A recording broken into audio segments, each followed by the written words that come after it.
Struggle मैंने की है। अच्छा। और शायद लोगों को ये चीज़ नज़र नहीं आती कि इसके बैकग्राउंड में कितनी एफर्ट है, क्या हर्डल्स आई थी। एग्जैक्टली। आउटकम जो है वो बहुत ही ज़्यादा ब्यूटीफुल है, तो हर किसी को जाहिर सी बात है वही चीज़ ग्लोरीफाई करती है। सर फ्रूट तो मीठा ही होता है। फ्रूट, यस ऑफ कोर्स, या जी जी सर। अच्छा सर, पहले तो ये बताएं कि आप जो है वो कौन से वीज़ा पे यहाँ पे आए? अच्छा, मेरा जो वीज़ा है यहाँ पर जिस पे मैं आया हूँ वो है employment based second preference visa, जिसको हम EB2 वीज़ा कहते हैं। EB2 वीज़ा ये बेसिकली उन लोगों के लिए होता है जो हाईली क्वालिफाइड और हाईली स्किल्ड लोग होते हैं। सही।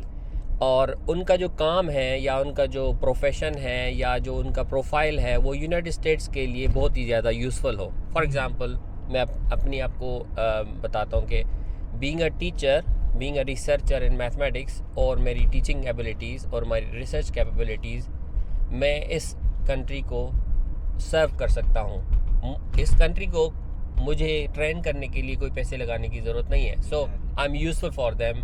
I can work at their universities, at their research institutes, right?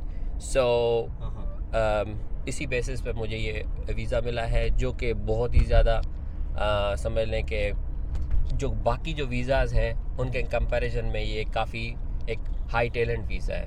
अच्छा सर, तो ये EB2 वीज़ा आपने कब अप्लाई किया था, कितना खर्चा हुआ, किसके थ्रू अप्लाई किया था, डॉक्यूमेंट्स कौन कौन से रिक्वायर्ड हैं, थोड़ा उनके बारे में एक थोड़ा शॉर्ट समरी बता दें तो बेहतर होगा। अच्छा, सो EB2 वीज़ा जो है वो बेसिकली जनरली अगर आप उसको सर्च करें गूगल में तो आपको ये EB2 NIW शो होगा।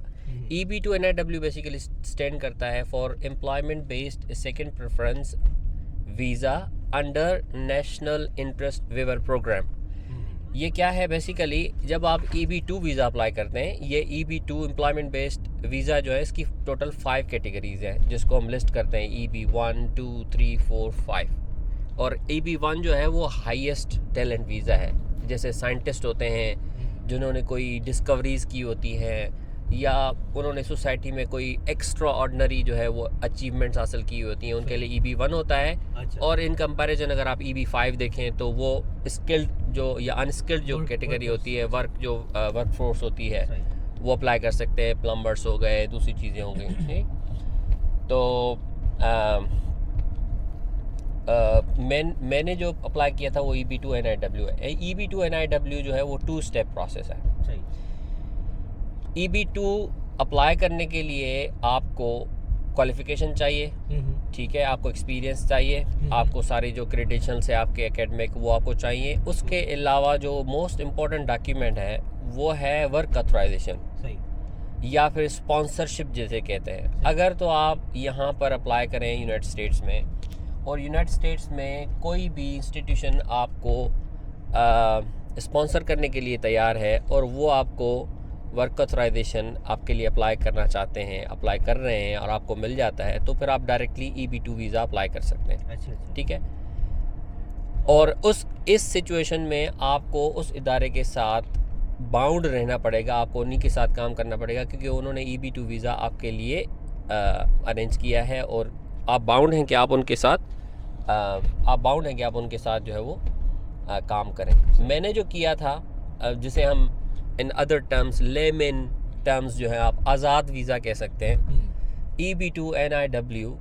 ये इसमें NIW क्या होता है कि आप जो वर्क ऑथराइजेशन आपको जो रिक्वायर्ड है वो आपकी वेव आउट हो जाती है, तो आप एक पिटीशन इमिग्रेशन डिपार्टमेंट को फाइल करते हैं जिसमें आप बताते हैं कि आप EB2 वीज़ा अप्लाई करना चाहते हैं लेकिन आपके पास वर्क ऑथराइजेशन नहीं है, और आपकी वर्क ऑथराइजेशन आपको ज़रूरत भी नहीं है क्योंकि आप इतने क्वालिफाइड हैं, आप इतने स्किल्ड हैं कि आप अगर USA जाएंगे तो आपको जॉब मिल जाएगी।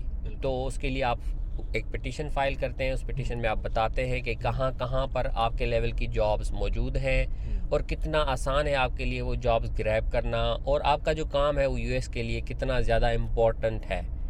तो एक पिटीशन, सेल्फ पिटीशन होती है, वो आप फाइल करते हैं और जब आपको ये वर्क ऑथराइजेशन वेव आउट हो जाती है तो फिर आप डायरेक्टली EB2 वीज़ा अप्लाई करते हैं। जैसे बाकी वीज़ाज़ होते हैं, जैसे B1 B2 जो विज़िट वीज़ा है वो है, इस तरह से आप EB2 वीज़ा का प्रोसेस है, आप अप्लाई करते हैं, वीज़ा फ़ीस देते हैं और उसके बाद डॉक्यूमेंट सबमिट करते हैं। फिर वो सारी चीज़ें जो है वो नेशनल वीज़ा सेंटर